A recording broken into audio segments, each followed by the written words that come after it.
তার ছেলেকে BCCI president বানিয়ে দিয়েছে, রাজনাথ সিং কিন্তু ওর ছেলেকে বিদেশে পড়তে পাঠিয়ে দিয়েছে, কিন্তু আমার আপনার ছেলের জন্য কি করছে? বলছে হিন্দু ধর্মকে বাঁচানা হয়, যা বেটা রামের নামে যুদ্ধ কর, যুদ্ধ করে আমার ঘরের ছেলে মরবে আর রাজনাথ সিং এর ছেলে বিদেশে গিয়ে ভর্তি করবে।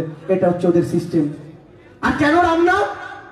আলুর দাম, পেঁয়াজের দাম, তেলের দাম, গ্যাসের দাম, মমতা ব্যানার্জি তো আলু পেঁয়াজটা কন্ট্রোল করেছেন অনেক কষ্টে, আর তেলের দাম পারা যাচ্ছে না, কারণ মোদিজি নিত্য প্রয়োজনীয় জিনিসের তালিকা করেছে। জানেন আগে এই তালিকায় কি ছিল? চাল ছিল, আলু ছিল, তৈলবীজ ছিল, মানে এগুলো রোজকার লাগে আমাদের, তাই নিত্য প্রয়োজনীয় জিনিসের তালিকা। মোদিজি কি করলো জানেন? বলছে না, আজ থেকে চাল, ডাল, আলু, তেল এগুলো নিত্য প্রয়োজনীয় নয়, আইন বদলে দিল। ভাবুন তো, এটা কে করে পাগল ছাড়া? কিন্তু কেন করলো জানেন?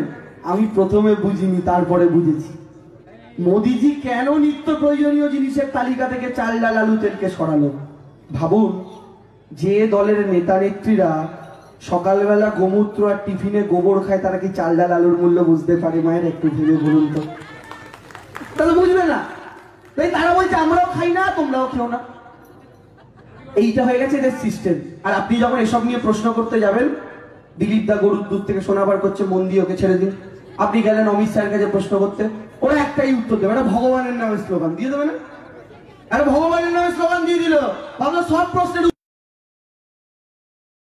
যখন যাবে বাইকে করে, এই ভাই ভগবানের নামে স্লোগান দিতে দিকে দাঁড় করাবেন, বললেন ব্যাটা নাম বাইক থেকে, নামাবেন, বললেন পায়ের জুতোটা খোল, পায়ের জুতোটা খুলে হাত জোর করে খালি পায়ে দাঁড়িয়ে বল জয় শ্রীরাম। জুতো পরে ঠাকুরের নাম নেওয়া যায় না, মূর্খগুলো সেটা জানে না, মূর্খগুলো সেটা জানেন। ওরা আরে মা ঠাকুমা, আপনি বলুন তো, আমার ঠাকুমা আমায় ছোটবেলায় বলেছিল, বাবু জুতা পয়রা মন্দিরে উঠো না, বাসি কাপড়ে ঠাকুরের নাম নিও না, খাওয়া জামায় ঠাকুরের ঘরে ঢুকো না। এদের ওইসবের বালাই নাই, এরা মদ খাবে, মাংস খাবে, জুতো পরে গোবর ঠোবর মারিয়ে আসবে, লাল চুল, মুখে গুটখা দেবে, দিয়ে বাইকের উপরে স্টার্ট বাম বাম জয় শ্রীরাম, ওর বাবার সাথে বসে তাস খেলতো না, এমন ভাবে তার নাম নেয়, এমন ভাবে জয় শ্রীরাম বলবে না, বাবার বন্ধু ছিল। তাহলে কি দাঁড়ালো মানেটা? মায়েরা, রামচন্দ্রের প্রতি ওদের ভক্তি নেই, ওরা রামচন্দ্রকে ইভিএম মেশিনে পদ্ম ফুলের চাষ করতে কাজে লাগাতে চায়। রামকে ওরা পোলিং এজেন্ট বানিয়ে দিয়েছে, ইলেকশন এজেন্ট বানিয়ে দিয়েছে। আমাদের লড়াইটা এখান থেকেই শুরু। কেন জানেন? তৃণমূল কংগ্রেস মনে করে ভগবানের জায়গা মন্দিরে আর নেতার জায়গা রাজনীতিতে, দুটোকে মিলিয়ে দেওয়ার কোনো জায়গা নেই। কারণ দিনের শেষে যখন 150 টাকার সর্ষের তেল, আপনি মুদির দোকানে গিয়ে যত জোরেই চিৎকার করে বলুন জয় শ্রীরাম, 150 টাকার তেলটা আপনি 70 টাকা কিলোতে দেবে না, মা দেবে না, দেবে না, দেবে না। তাই ভগবানের জায়গা মন্দিরে। হ্যাঁ, আমি যখন মানসিক ভাবে ভেঙে পড়বো, তখন আমি ঠাকুরকে ডাকবো, নিশা ভরে রাখি, ভগবান আমার পাশে দাঁড়াবেন। কিন্তু তাই যদি রাজনীতির ময়দানে আসি, সেই ভগবানই আমাকে অভিশাপ দেবেন। আপনারা একটা কথা বলুন তো, কদিন আগে দেখেছেন মমতা ব্যানার্জি ভিক্টোরিয়া মেমোরিয়ালে বক্তব্য রাখতে উঠেছেন, নরেন্দ্র মোদী সেখানে এসেছিলেন, টিভিতে দেখেছেন তো? দিদি বক্তব্য রাখতে উঠছেন, নিচ থেকে বিজেপির লোকেরা বলছে জয় শ্রীরাম। ওরা আবার শ্রীরামও বলে না, তালবস্বরে রফলা দেয় না, কিন্তু ওরা বলে শ্রীরাম, দন্তেশ্বয় দীর্ঘই শ্রীরাম। শ্রীরাম ইনস্টিটিউট ভ্যাকসিন তৈরি করছে, ওইটাকে মনে ভেবে নেয়, বলে শ্রীরাম। আর এদের রামের নামের আগে সীতার নাম নেই। মমতা ব্যানার্জি আগের দিন বলেছে, আমরা কি শুনেছি? জয় শিয়া রাম, আগে সীতা তারপরে রাম। কারণ আমরা বাংলার মানুষ সংসার ভাঙার পক্ষে নই, সংসার গড়ার পক্ষে, তাই রাম সীতাকে আমরা একসাথে রাখি। আর ওদের মোদীকে দেখুন, বউকে ছেড়ে দিয়েছে, ওই জন্য ভাবে সীতার দরকার নেই, আমি একলা রাম, ওই জন্য জয় শ্রীরাম, সীতার দরকার নেই। হ্যাঁ, আমার বয়স কম, এটা বলছি, কিছু মনে করবেন, কিন্তু বাস্তবটা বোঝাতে গেলে বলতে হবে, কিচ্ছু করার নেই। এবার ভাবুন, আমাদের দিদি বক্তৃতা দিতে উঠছেন স্টেজে, জয় শ্রীরাম। মমতা ব্যানার্জি গাড়ি করে যাচ্ছেন, মনে আছে 1 বছর আগে ভিডিও ভাইরাল হলো, দিদি গাড়ি করে যাচ্ছেন, ওরা ঘিরে ধরে বলছে জয় শ্রীরাম। আমাকে একদিন আমার পাড়ার একটা তৃণমূল কর্মী ভাই বলছে, দেবাংশুদা এটা একটু অস্বস্তিকর হয়ে গেল। বলছি কি? বলেন না, আমাদের দিদিকে দেখে ওরা জয় শ্রীরাম বলে দিল। বিজেপির কর্মীগুলো বলছে, দেখেছিস তোদের দিদিকে দেখে জয় শ্রীরাম বলে দিলাম। বলছি কি, এ তো ফুল টস ভয় ছিল, বল ছিল, তোমার তো 6 মারার কথা। বলছি কি ফুল টস বল? আজ না ভাই, ভেবে দেখো, বিজেপির লোকগুলো তো গোমূত্র খেয়ে মাথা গেছে, তুমি একটু বুদ্ধি করে ভাবো তো। বলছে কি, আমাদের দিদি গাড়ি করে গেলে ওরা বলে জয় শ্রীরাম গাড়িটা দেখে, আমাদের দিদি স্টেজে বক্তৃতা দিতে উঠলে ওরা বলে জয় শ্রীরাম। তার মানে তো এটাই ওরা মমতা ব্যানার্জিকে যখন দেখে তখন জয় শ্রীরাম বলে, তার মানে ওরা মমতা ব্যানার্জির মধ্যেই রামচন্দ্রকে দেখতে পায়। ভেবে দেখুন তো মায়েরা, রথে করে যখন জগন্নাথ যায় আমরা বলি জয় জগন্নাথ, কারণ জানি রথের ভিতরে জগন্নাথ আছে। আমরা যখন ভ্যানের ওপরে মা দুর্গার মূর্তি নিয়ে যেতে দেখি মণ্ডপে, আমরা বলি জয় মা দুর্গা, কারণ ভ্যানের ওপরে মা দুর্গা আছে। ওরা যখন মমতা ব্যানার্জির গাড়ি যেতে দেখে তখন বলে জয় শ্রীরাম, তার মানে গাড়ির মধ্যে রামচন্দ্র বসে আছে, তাই তো। আর সেই রামচন্দ্রের ফিমেল ভার্সনের সাথে লড়তে রাবণের গোষ্ঠী গুজরাট থেকে আসছে। আহা, কত শখ, কত শখ। ভেবে দেখুন, আমি বললাম না বিজেপির লোকগুলো বোকা। দেখুন, আপনি আমি সকালবেলা লিকার চা খাই, ওরা ফুটিয়ে গোমূত্র খায়। তো আপনি আমি তো একরকম ভাববো না, আমরা আলাদা, বাংলার মানুষ অন্যরকম ভাবি। ওই জন্যই বাংলার নেতা দিয়ে ওদের হচ্ছে, ওদের বিহার থেকে নেতা লাগছে, উত্তরপ্রদেশ থেকে নেতা লাগছে, গুজরাট থেকে নেতা লাগছে, সব সোনে কা বাঙ্গাল বানায়েঙ্গে এসে এসে ভাষণ দিচ্ছে। এবার যখন দেখছে ইউপি গুজরাটের নেতা দিয়েও হবে না, আর বিজেপির বাংলার নেতাগুলো তো পাতে দেওয়ার যোগ্য না, ঠিক আছে, তখন মোদিজিরা কি করছে, অমিত শাহকে পাঠাচ্ছে। অমিত শাহ গুজরাট থেকে আসছে হাতে একটা বাটি নিয়ে দিদির কালীঘাটের বাড়ির কাছে গিয়ে বলছে, দিদি একটা নেতা দেবে, দিদি তোমার একটা নেতা দাও না, দিদি তোমার একটা নেতা। আর আমাদের দিদি নেতা দেবে, তবে সেই নেতা নিয়ে ওরা পার্টি সাজাবে। আর আমাদের দিদির মন খুব ভালো, জানেন তো, কেউ কিছু চাইলে না বলতে পারে না। আপনি দেখুন, আপনাকে আমাকে আপনারা বোনেদের কন্যাশ্রী স্কলারশিপ দিয়েছেন, আমাদের ফ্রিতে রেশন দিয়েছেন, সবাইকে স্বাস্থ্যসাথীর কার্ড দিয়েছেন, যেখানে চেয়েছি হসপিটাল করে দিয়েছে, ঝকঝকে রাস্তা করে দিয়েছে, আলো বসিয়ে দিয়েছে, দার্জিলিংকে ঠান্ডা করে দিয়েছে, যে যা চেয়েছে দিয়েছে। এখন অমিত শাহ নেতা চাইছে, দিদি দেবে না? দিদি এক এক করে ঘর থেকে ডাকেন, এই শিলভদ্র যা আপনাদের জেলা, এই শুভেন্দু যান বাবা, যা ডাকছে, যা এই শোভন, এই আয় বৈশাখীকে নিয়েই যা।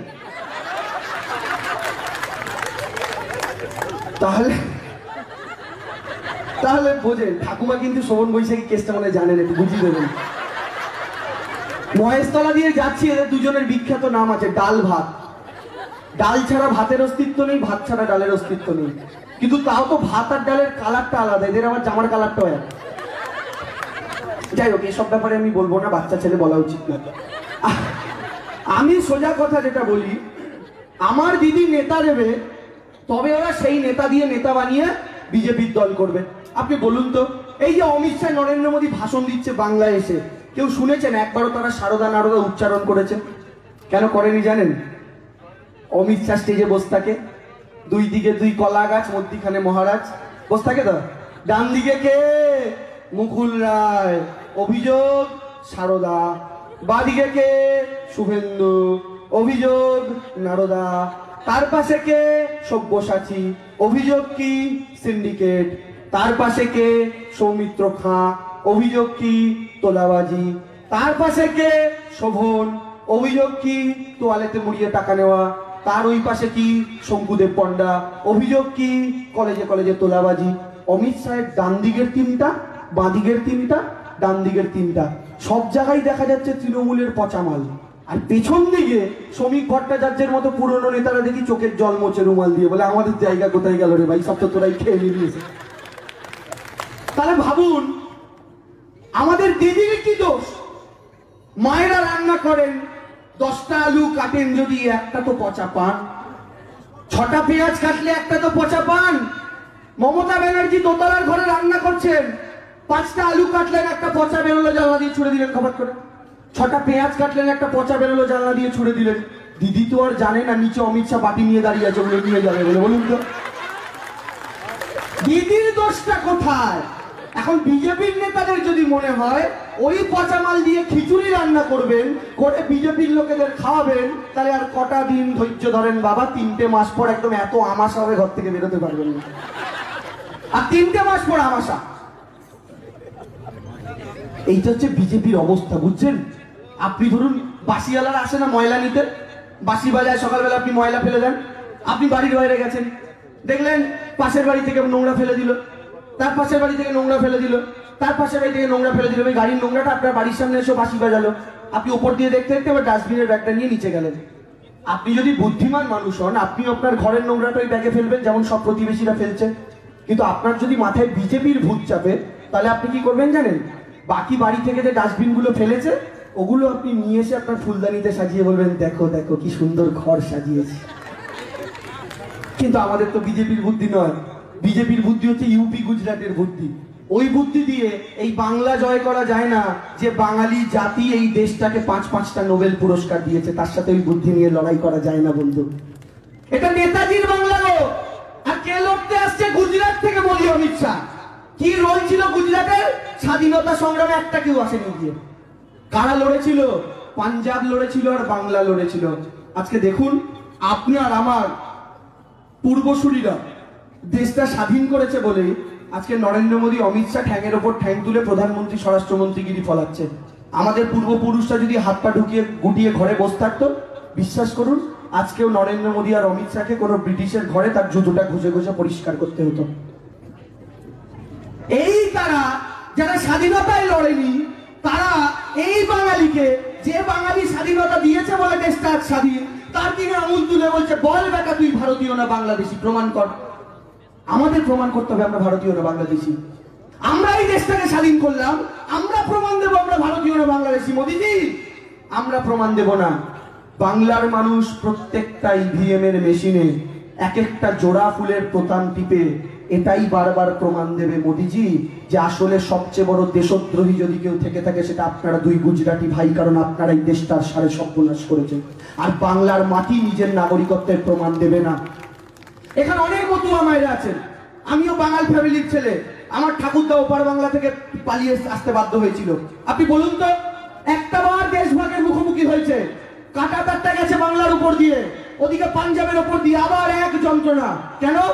কি বলছে? বলে এনআরসি করব। এনআরসি করে কি হবে? ঠাকুরদার বার্থ সার্টিফিকেট নিয়ে আসো। আমার বাবারই বার্থ সার্টিফিকেট নেই ঠিকঠাক, ঠাকুরদার কোথায় পাবো আমি? আমার বাবারই নাই। বাবা মা একদিন বলছে স্কুলের একটা কাগজ আছে, যাতো ওখানে আমার একটা স্কুল ছিল, প্রাইমারিতে পড়তাম, যাতো দেখতো পাস কিনা। গিয়ে দেখি, বাবাকে ফোন করি কোন জায়গায়, বলে একটা গাছ আছে ওর পাশে দেখ স্কুল আছে। বলছি না বাবা, এখানে এখন শপিং মল হয়ে গেছে।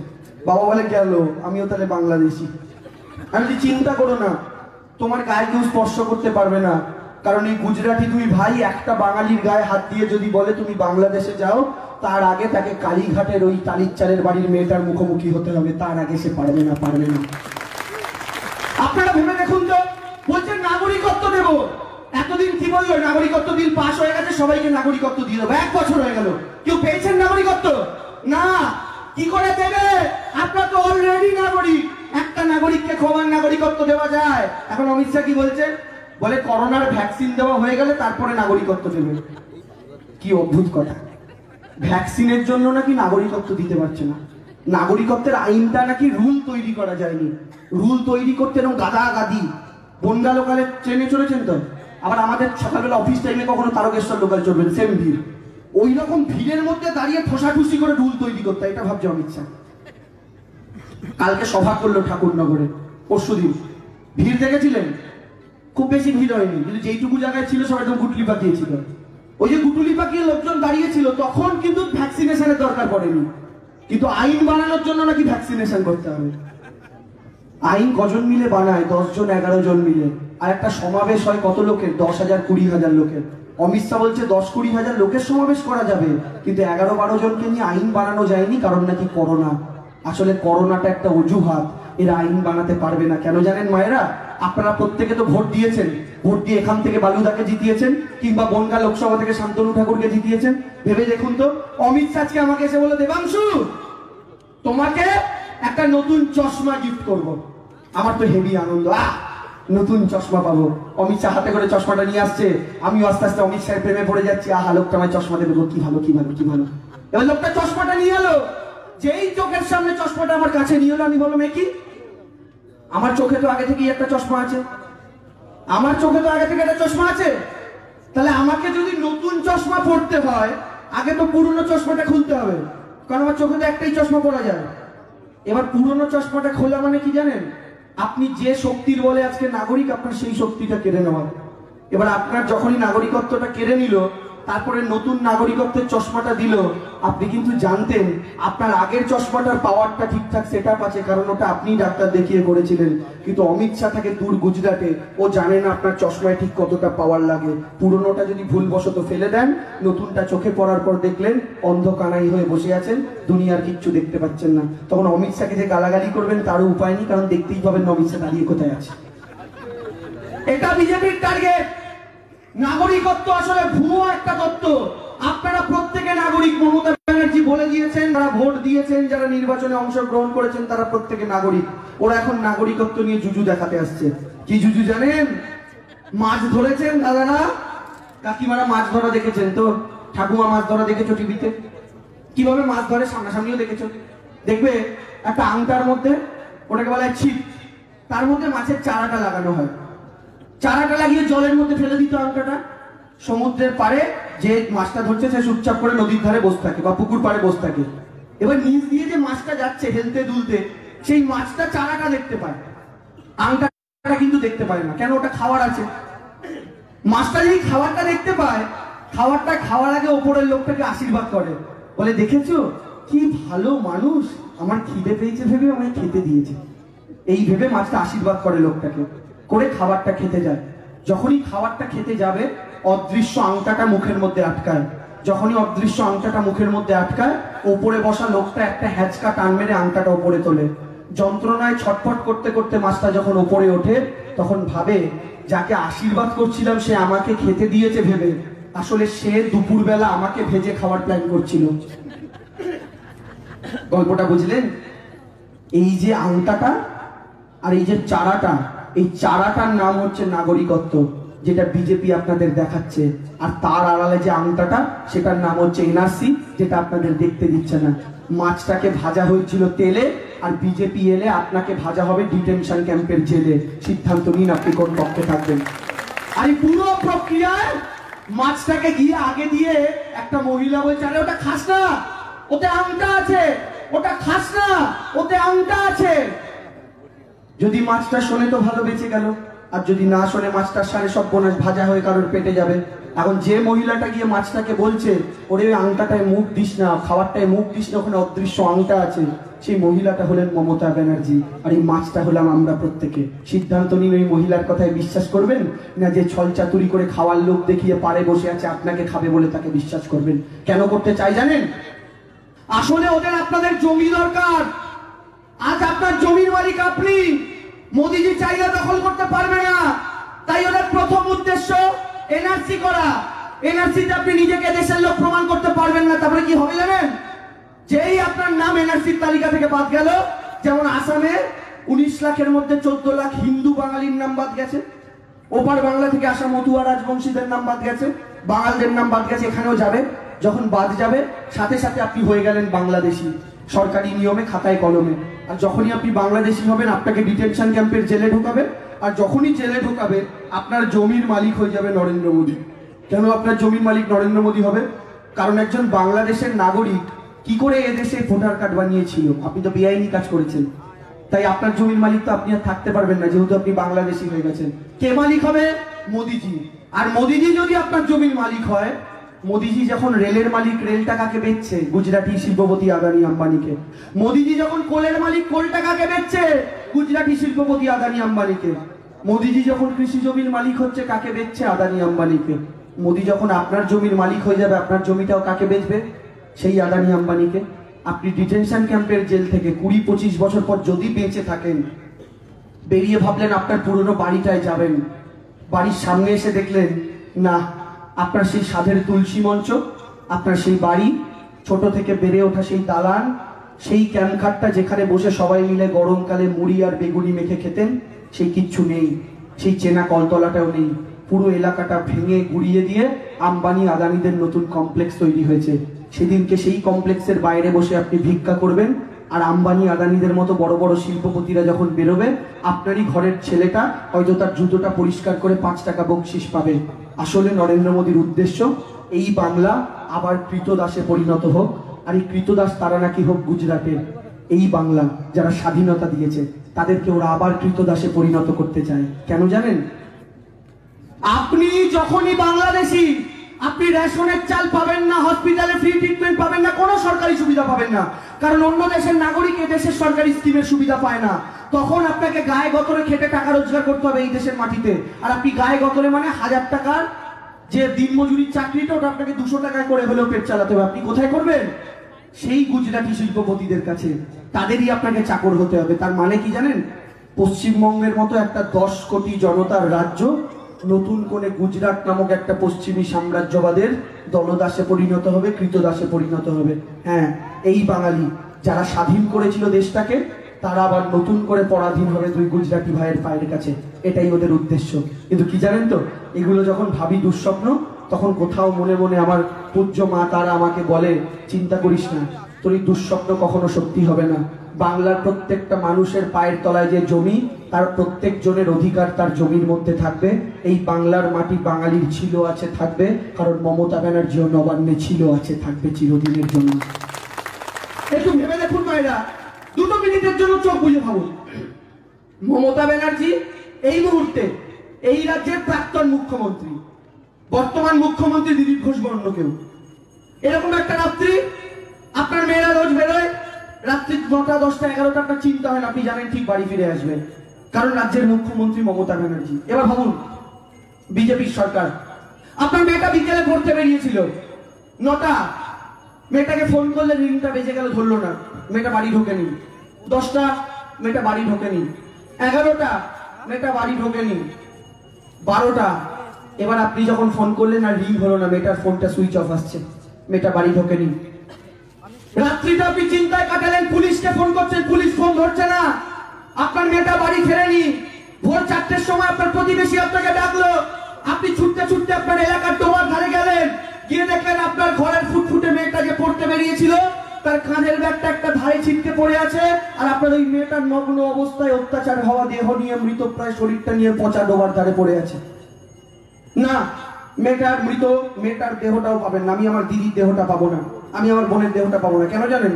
উত্তরপ্রদেশে ওরা ওই বোনের দেহ যাদের সাথে ধর্ষণ হয় মা বাবার হাতে তুলে দেয় না, পুলিশ প্রশাসন কেরোসিন তেল দিয়ে দেহটা জ্বালিয়ে দেয়, মা বাবাকে সেটা চোখের সামনে দেখতে হয়। হ্যাঁ, আপনার ঘরের মেয়েটাকে যখন আপনার চোখের সামনে কেরোসিন তেল দিয়ে পোড়াবে, দেহটা পাবেন না, অত্যাচার সহ্য করতে পারবেন না, তখন যেন আমাদের কাউকে কপাল চাপড়াতে চাপড়াতে এটা ভাবতে না হয়, যদিও ভুল করে পদ্ম ফুলের বদলে জোড়া ফুলের বোতামটা টিপে দিতাম, আজকে আমার মেয়েটা রাত্রি 9টার সময় বাড়ি ফিরে এসে আমার সাথে এক টেবিলে বসে খেত।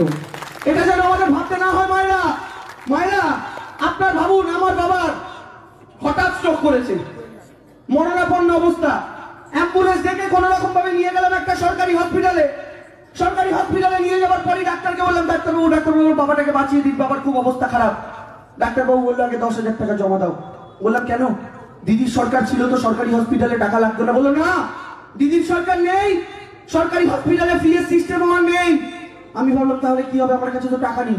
তখন মনে পড়লো, এই তো দিদি স্বাস্থ্য সাথীর কার্ডটা করে দিয়ে গেছিল, দিদি নেই তো কি হয়েছে, কার্ডটা তো আছে। বলে দিয়ে গেলাম বাবাকে একটা প্রাইভেট হসপিটালে। বাবাকে ঢুকিয়ে দিয়ে ডাক্তারবাবু গেলাম, বাবু আমার বাবাটাকে বাঁচান, অনেকক্ষণ ধরে নিয়ে ঘুরছি, বাঁচাতে পারছি না। সরকারি হসপিটাল নিল না, বললো টাকা কিসে পে করবে। আমি তখন আমার পকেট থেকে স্বাস্থ্য সাথীর কার্ডটা ডাক্তারকে বললাম, ডাক্তারবাবু এই যে স্বাস্থ্য সাথীর কার্ডটা দিয়ে পে করবো। ডাক্তারবাবু স্বাস্থ্য সাথীর কার্ডটা নিয়ে ডাস্টবিনে ছুড়ে ফেলে দিল। আমি বললাম, কি করছেন, আমার বাবাটা মরে যাবে, ওটা ফেলে দিলেন কেন?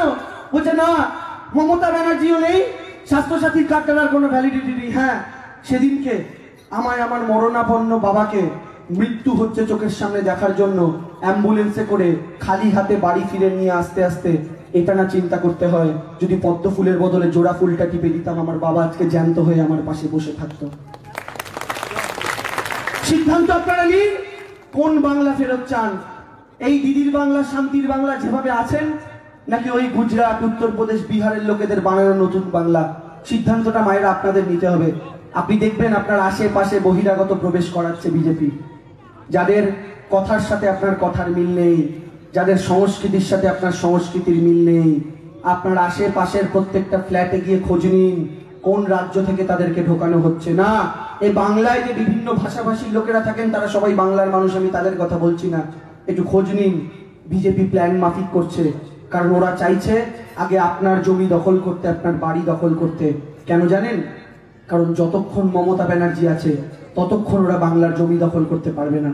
আর সবচেয়ে বড় কথা কি জানেন, সবচেয়ে দুঃখের কথা কি জানেন, এই যে সর্ষের তেল 150 টাকা কিলো কিনছেন, গ্যাসটা প্রায় 1000 টাকা হতে চললো, কৃষি বিল যেটা এনেছে তার জন্য কদিন পরে 100 টাকা 150 টাকা কিলো আলু কিনতে হবে আপনাকে। কিন্তু দিদি যদি বাংলার মুখ্যমন্ত্রী থাকে এটা করানো যাবে না। এই কারণে ওদের লক্ষ্য হলো আগে দিদিকে সরাও, দিদিকে সরালে ওদের অনেকগুলো পথের কাটা সরে যাবে। মায়ের একটু ভেবে দেখুন তো, আপনারা নরেন্দ্র মোদীকে কি বলেন? মোদিজি, তাই তো? জি মানে কি জানেন? জি মানে হচ্ছে বাবু, বাংলায় জি কে বাবু বলে। আচ্ছা, অনেক বয়স্ক মায়েরাও আছেন, আগের মুখ্যমন্ত্রী বুদ্ধদেব ভট্টাচার্যকে কি বলতেন? বুদ্ধ বাবু, তাই তো? তার আগের মুখ্যমন্ত্রী জ্যোতি বসুকে কি বলতেন? জ্যোতি বাবু, তাই তো? আচ্ছা, বাবু মানে কি বলুন তো? মনে হচ্ছে না তারা অনেক বড় মালিক, আমাদের থেকে অনেক উঁচুতে আছে আর আমরা তাদের চাকর বাকর? মনে হয় না কাউকে বাবু বললে? কিন্তু ভাবুন তো, বাংলার এখনকার মুখ্যমন্ত্রী মমতা ব্যানার্জিকে আপনারা কি বলে ডাকেন? দিদি বলে ডাকেন। একটু সিদ্ধান্ত নিন তো, নবান্নের 14 তলায় কোনো বাবু আর মালিককে বসাতে চান না আপনার ঘরের দিদিটাকে বসাতে চান? আরো একবার সিদ্ধান্তটা আপনি নিন তো। আপনি ভেবে দেখুন তো, যতক্ষণ আপনার দিদি নবান্নে আছে ও টালির চালে রাত্রিবেলা ঘুমাতে যায়, জানেন? নবান্নে কাজ করে, আপনার আমার মতোই টালির চালে বা অ্যাসবেস্টারের বাড়িতে ঘুমায়। কিন্তু ভেবে দেখুন তো, একটা মহিলা তো খাটছে, শুধু কি সে অগ্নি পরীক্ষায় দিয়ে যাবে প্রত্যেকটা বার? সে খাটছে, তার সন্তানদের তৈরি করছে রাজনৈতিক ভাবে, তারপরে তারা বেরিয়ে চলে যাচ্ছে অন্য দলে। আচ্ছা বলুন তো, আমার মা আমাকে মামার বাড়ি ঘুরতে গিয়ে আমাকে আলমারির চাবিটা হাতে দিয়ে বললো, বাবু তুই ঘরের আলমারিটা আগোছালো হয়ে আছে, একটু গুছিয়ে রাখিস। হ্যাঁ, আমার মা তো আর চলে গেল। আমি কি করলাম?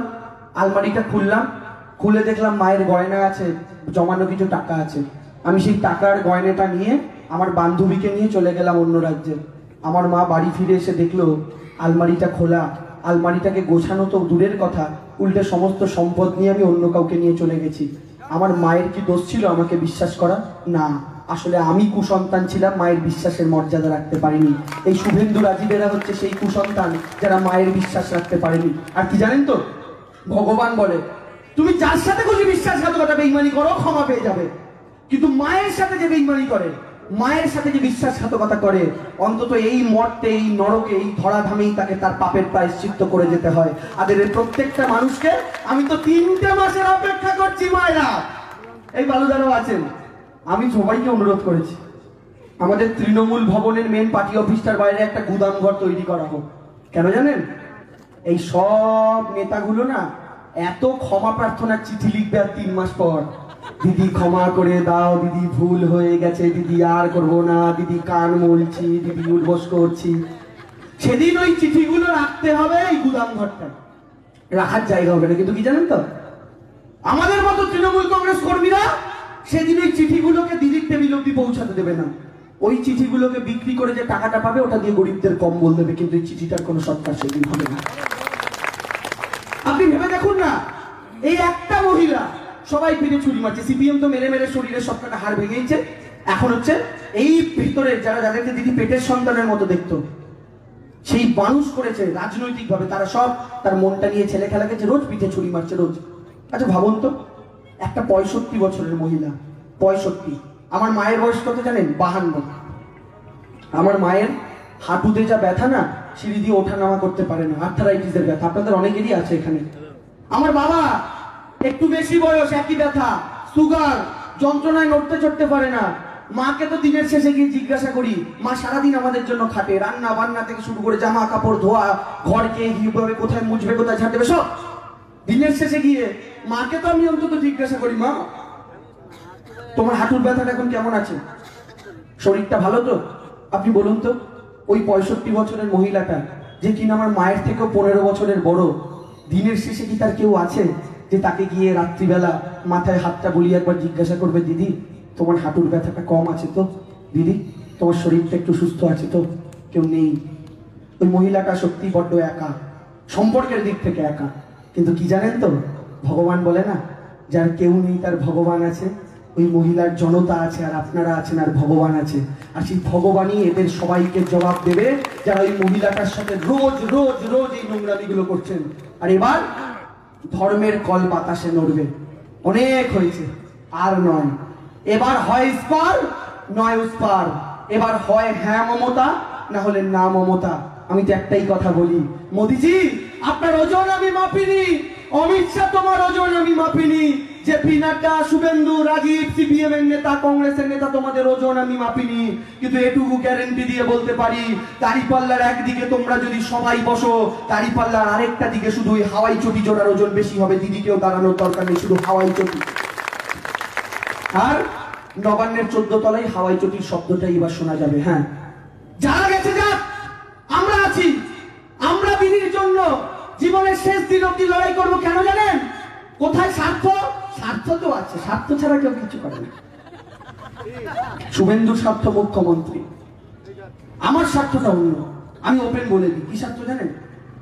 আজ থেকে ঠিক 50 বছর পর প্যারালাইসিস হয়ে বিছানায় শুয়ে আছি, বয়সকাল, ভগবান যখন তখন মিস কল মারছে, চলে যেতে পারি, বাক শক্তি নেই, কথা বলতে পারছি না, কিন্তু শুনতে পাই সব কথাটা। যখন যখন মরতে পারি, বয়স হয়ে গেছে, বিছানায় শুয়ে আছি, পাশের ঘর থেকে শুনতে পাচ্ছি আমার যারা নাতি নাতনি তাদেরকে তাদের স্যারেরা পড়াচ্ছে, বলছে এই যে বাবু এবার মাধ্যমিকের এই প্রশ্নটা ভালো করে পড়ে যাও, খুব ইম্পর্টেন্ট। বলবে স্যার কোনটা? বলবে এই যে স্টার দিয়ে দিয়েছি। কোনটা? বাংলার দ্বিতীয় নবরূপকার হিসাবে মমতা ব্যানার্জির ভূমিকা আলোচনা করো, 10 নম্বর। তারপরেই বলবে আরেকটা টিকা আছে, এটাও কিন্তু ইম্পর্টেন্ট, এবার মাধ্যমিকে আসতে পারে। স্যার কোন টিকা? এই 2.5 নম্বরের টিকা। কোন টিকা? আচ্ছা আচ্ছা এইটা। বলছে সেই মহাযুদ্ধে বিশ্বাসঘাতক হিসাবে মির্জাফর শুভেন্দু অধিকারীর ভূমিকা আলোচনা করো, 2.5 নম্বর। সেই দিন আমার তৃপ্তি আর স্বার্থটা কোথায় জানেন? ভগবানের যে মিস কলটা আসছে ক্রমাগত, ওটা রিসিভ করার সময় বা ভগবানের ডাকে আসছি বলার আগে অন্তত এইটা মনে মনে জানবো, আমার ইতিহাসে এটা লেখা থাকবে যে আমি ওই 2.5 নম্বরের প্রশ্নটার সঙ্গে ছিলাম না, 10 নম্বরের প্রশ্নটার সঙ্গে ছিলাম। এটাই আমার স্বার্থ, আর এটাই স্বার্থ, এটাই হবে। আজ থেকে কয়েক বছর পরে মন্দিরে মন্দিরে মমতা ব্যানার্জিকে পুজো করা হবে, আর সেই দিন দেখবেন এই শুভেন্দু বাবুর মতোই দেখতে অনেকটা যেন লাগবে। লম্বা দাড়ি, বড় বড় নখ, বড় বড় চুল, কে এসে মন্দিরের সামনে বসে ভিক্ষা করছে, তাকে দেখে সেদিনকে চিনতে ভুল করবেন না যেন। বলবে কিরে তুই সেই কাঠির ভাইপো না রে? হ্যাঁ, সেই মায়ের মন্দিরেই আশ্রয় নিতে হলো তো, মায়ের মন্দিরেই আসতে হলো তো। এটা ইতিহাস, এটা ভবিষ্যৎ। তাই বলি সবুজ আবিরটা কিনে রেখে দিন। কেন জানেন? 3 মাস পরে আবার একটা অকাল বোধন আসছে। শ্রীরামচন্দ্র অকাল বোধন করেছিলেন তো, বসন্তের দেবী দুর্গাকে জাগ্রত করেছিলেন শরতে। তাই তো মায়েরা ঠিক বলছে কিনা ঠাকুমারা বলবেন। কি হয়েছিল বলে শেষ করি। ব্রহ্মার কাছে বর চাইছে মহিষাসুর, বলছে ব্রহ্মদেব আপনি আমায় অমরত্বের বর দিন। ব্রহ্মা বলছে না, অমরত্বের বর দেওয়া যায় না, কিন্তু হ্যাঁ মহিষাসুর তোমাকে এই বর দিচ্ছি, কোন পুরুষ তোমায় বধ করতে পারবে না। মহিষাসুর বলো বাহ, তাহলে তুমি অমর, কোন পুরুষ আমার বধ করতে পারবে না, চলো স্বর্গরাজ্য দখল করি। আরে পুরুষ পারবে না, মহিলা দেখ, তুমি তো অমর। গেছে স্বর্গরাজ্য দখল করতে, দেখছি ইন্দ্র বসে আছে, ইন্দ্রকে হারিয়ে দিল ইন্দ্র পুরুষ, সূর্যকে হারিয়ে দিল, যমকে হারিয়ে দিল, বরুণকে হারিয়ে দিল, চন্দ্র পবন সবাইকে হারিয়ে দিল, সবাই পুরুষ। এমনকি ব্রহ্মা বিষ্ণু মহেশ্বর পলাতক, কারণ তারাও পুরুষ। অসুরের তো বর আছে, লড়তে পারবে না। এবার মর্তে কৈলাসের ধারে এসে সমস্ত দেবতারা দাঁড়িয়ে আছে, তারা ভাবছে কি করা যায়, কি করা যায়। তখন মহাদেব বললেন আসুন আমরা সকলে আমাদের শক্তিকে সম্মিলিত করি, করে যে ভগবানের সৃষ্টি হবে তাকে আবেদন করি। এবার সবাই তাদের শক্তি সম্মিলিত করলেন। এই সম্মিলিত তেজপুঞ্জ একত্রিত হয়ে এক পরমা রূপবতী দিব্য স্ত্রী মূর্তি উৎপন্ন হলো। বীরেন্দ্র ঠাকুর বলছেন ইনি মহামায়া ভগবতী। এই যে ইনি তৈরি হলেন, এনার নাম দেওয়া হলো দেবী দুর্গা। এনাকে বলা হলো যাও তুমি অসুর বধ করো। এবার দুর্গা তো অস্ত্র শস্ত্র নিয়ে স্বর্গে গিয়ে অসুর বধ করতে গেলে অসুরকে বলছে অসুর তোকে বধ করতে এসেছি। অসুর হাসছে, হেসে বলছে ব্রহ্মা পালালো, ইন্দ্র পালালো, বিষ্ণু পালালো, শিব পালালো, হাতি ঘোড়া গেল তল, মশা বলে কত জল। দুর্গা তুমি একটা কাজ করো, আমায় তোমার স্বামী হিসাবে গ্রহণ করো, তোমার এই যুদ্ধসাজ শোভা পায় না, আসো আমি রাক্ষস শ্রেষ্ঠ, আমার স্ত্রী হয়ে এই স্বর্গসভা অলঙ্কার করা। দুর্গা তো রেগে গেল শুনে, মহাযুদ্ধ শুরু হলো। এই যুদ্ধে মহিষাসুরের 1 লাখ সেনা, আর দেবী একা 10 টাকাতে লড়ছেন। লড়তে লড়তে লড়তে লড়তে লড়তে লড়তে কোথাও দেবী একটু ক্লান্ত হলেন।